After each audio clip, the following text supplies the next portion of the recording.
But let's start here. The consensus from most men in the comments were that women do benefit from marriage through divorce.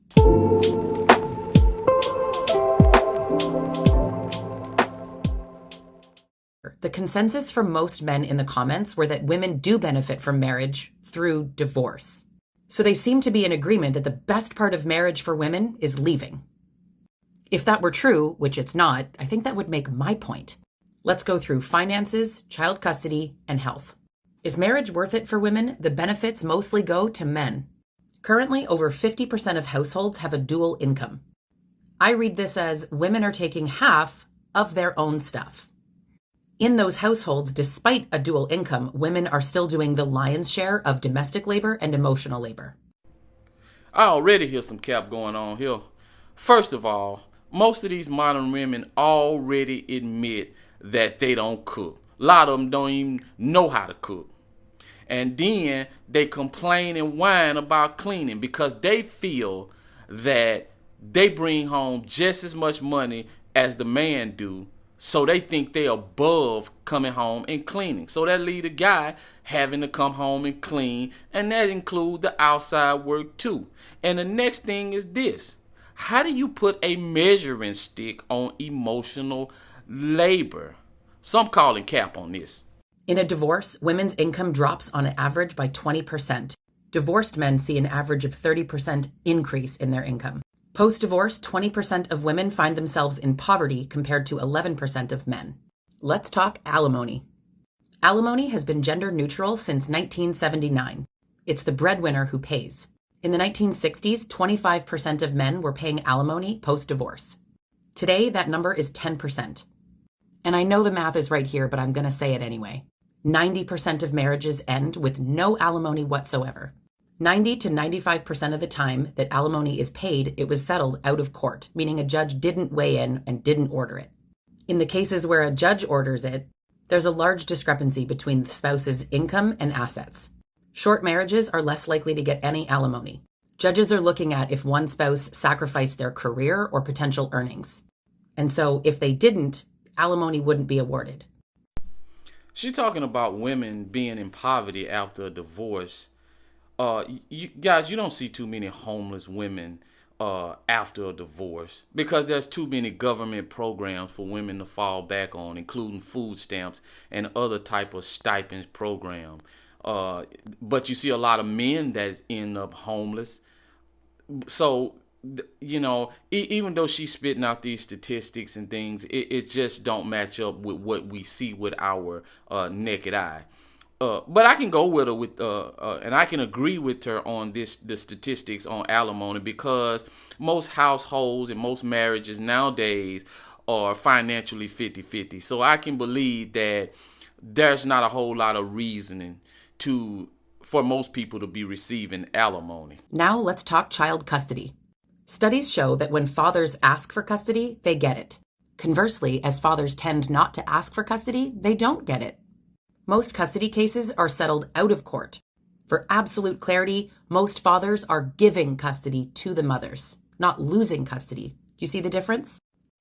Most men don't fight for custody because they know most likely they're not going to get custody. And with this statistic, guys, I can pretty much guarantee that the studies on the fathers that fought for their children and was awarded the children, these studies probably was involving cases where the mother was just plain old unfit or she just didn't want the kids to begin with in the first place. But we all know this country has a history of awarding kids to the mother. That's plain and simple because the courts feel like the children are better cared for by the mother than the father, which recent studies show that's not the truth. And being that the kids are awarded to the mother, that makes up for the alimony through this ridiculous amount of child support that most men have to pay. Because if you're a hard-working man, then most likely you're going to have to pay a lot in child support. But if you're a man that does the bare minimum, then you probably ain't going to have to pay a lot. That's just how it is. Now we're going to talk about health, and that will lead me into my last point. Why do women even want to get married if it doesn't benefit them? You know when married women nag their partners? You really going to have that third beer? Babe, I think you need to go get that mole looked at with the doctor. Men seem to hate that. And yet it is the direct reason why married men live longer lives and healthier lives than unmarried men. I've read that men resist marriage because they know that it requires a substantial behavior change on their part. They associate marriage with increased responsibilities and potential financial loss. And yet, those things aren't true. Our culture sets expectations high for women and low for men. Getting married has historically brought a large change in how men see themselves and how they behave. If marriage has been a particularly strong signal of change in men's committed behavior, it would explain the stereotype of women pushing for marriage and men resisting. She talking about married men is more healthier than single men. Man, just being in a marriage alone will stress you out. And we all know the leading cause for health issue is stress. And this idea about culture have more high expectations on women than they do on men.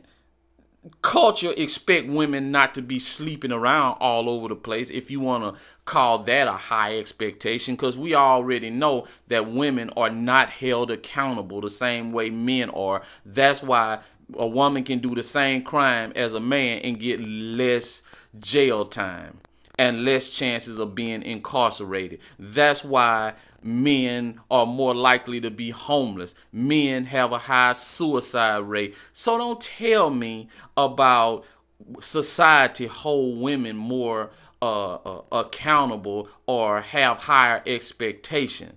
So that's cap also. And the last thing is this. Let's just say two people are going through a divorce.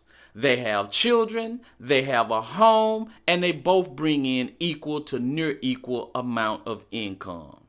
Now, we all know that most likely the courts are going to award the kids to the mother. Now, you can go up here and fight all you want, but unless she's unfit or she don't want the kids, most likely she's going to be awarded the children.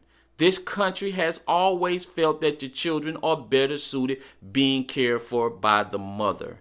Being that she have custody of the children now, the judge is not about to put her and the kids on the streets or make them go find a new place. No, the judge is probably going to make you go find a new place. So you're going to lose your home. You're going to become a weekend dad. And then on top of that, you're going to end up having to pay a ridiculous amount of child support if you're a hardworking man. Now, if you're one of these guys that do the bare minimum in life and your career path has always been working low budget jobs, then you probably won't have to pay that much. But don't think now time that if you are in a high paying job and your job is a truck driver and truck drivers make $60,000 to $70,000 a year, don't think you can quit that job and then turn around and work a low paying job. Nope, they're going to look up what truck drivers make, and you might be working at McDonald's, but guess what? You're going to be paying what the same amount or the national average salary as a truck driver. So guys, don't do that. And the next thing is that after you paying the child support now, you out your house, she got the house, she got the kids, then she's going to move the new man in. So now you got to pay for your children, you lost your house, and you got some sucker in your house sucking up a good portion of your child support because you're a hardworking man and your child support is extremely high. Now you tell me, how does a man benefit more from a divorce than a woman? You tell me.